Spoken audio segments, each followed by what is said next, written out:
This is Jack again. Okay. That's a bit right. Okay. I was speaking about Anu now. Excuse me.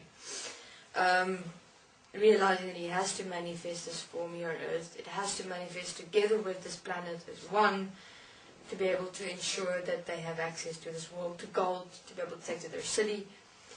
And Anu became hesitant. Anu became worried. Anu became fearful, because he said, I need to have gold. If I don't have gold for my people won't survive. And he became angry, because the Atlanteans didn't want to hear him, and he said, and he knew that if he's not going to manifest this form, they're not going to make it. And at that moment, when he went to the Atlanteans again, and with the serpent's voice still lingering in his head, he said to them, I need to inhabit this planet. If I don't, I won't survive, and neither will my people. And they said, no, then you have to go somewhere else. And at that point, he went, basically, fuck you. I will have this planet. Gold is on this planet. This is supposed to be my planet anyway. I don't understand why you're here anyway, because gold is here, I'm here, I'm required to be here. So now there's much gold underneath the Earth's core. Remember, because it's now manifesting automatically, and they're still able to remove the gold interdimensionally. It took a while to manifest gold. Remember that. It takes a while. Especially the way they did it with the crystals and the sound resonances. So that's how they got their gold, manifested lots of gold, and Anu decided, you know what, fine. I will have you then power my vessels, and you will be my slaves. Because I need gold to survive. It was a statement, he needed gold to survive, and so did his planet, his entire city, and all the other people that inhabited there. So he got his form, and he went to the Syrians, and he went to the serpent as one. He said, listen, I'm taking over that planet. I'm having the Atlanteans inhabit the vessels, and they'll be my slaves to get the gold. I need gold. I need to survive. And the serpents loved it. They smiled. They said, great. And this is now where Enki and Enlil comes in, and the Syrians together. So there's Anu, Enki, Enlil, and a certain group of Syrians who worked with creation and manifestation in system form. So they said, okay, now you've got the brain, you've got the eyes, you've got the center point, you've got the skeleton, and you've got the system placement inside the form along the skeleton. Now they said, you need something.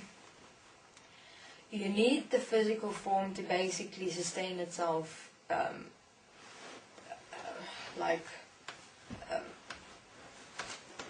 you need the physical form to sustain itself on its own, completely. This is not going to have it sustain itself. You will always require to be present to a certain extent.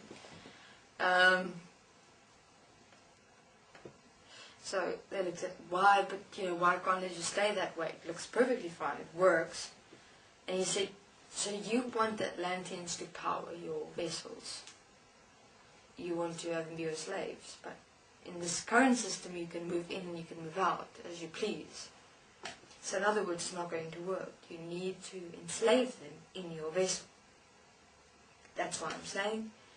This is now the Syrians and the serpent saying together, kind of joining in, saying, you're going to need them to be enslaved inside the physical form, and that's why the form itself has to sustain itself, be alive on its own, and all you do is you power the movement and that which makes it think and look and do.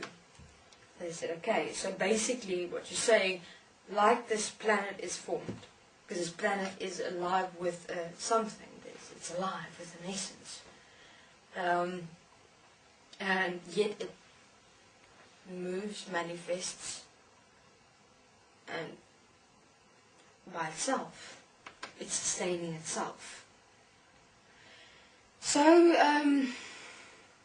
they designed the breathing, they designed the blood flow, the organs and things like that, but the organs, the blood flow, the breathing, the mind, everything in one, the entire biology of the physical human form was developed over time. It took quite a while to figure out how exactly this is going to work. So they realized one thing, that something has to move in it as it the whole time to sustain itself, like a life force, which was the blood. The blood movement, the blood flow throughout the entire form. They required something that has that blood flow, that which flows the whole time to keep it alive. And that's where the heart comes from. So the heart pumps the blood the whole time, keeping the life moving inside it. Then you have, okay, the stomach didn't exist yet. Then, oh wait, no, it did. The stomach. And they realized that it requires to sustain itself with eating, with finding something to eat, to have it sustain itself, because they realized that what's happening, because of the systems that are placed into this form, it starts to deplete. In terms of the form itself is perfect.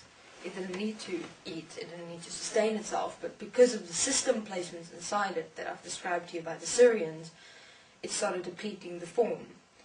And they realized, oh shit, they need something to sustain this form. And that's where animals were manifested from. Animals were manifested from the serpents. The serpents manifested animals. Most of the animal kingdom, and basically the animals were designed in the form of that which will sustain this form inside this world, because they basically looked at on this planet. They basically looked at what is it that these systems are removing from the form. What is that essence that is required? And they realized it's a very substantial essence, so it actually feeds off the muscle tissue, which is the muscle tissue, and everything else is also designed with the form now inside. So the physical form was all developed. You know, the muscles were developed in requirement for protection of the organs that was inside. And they made a form, they made a vessel that would exist infinitely. That was what the human form was manifested as, an infinite manifestation. Okay, this is Jack. I'll continue in my next interview. Thank you very much.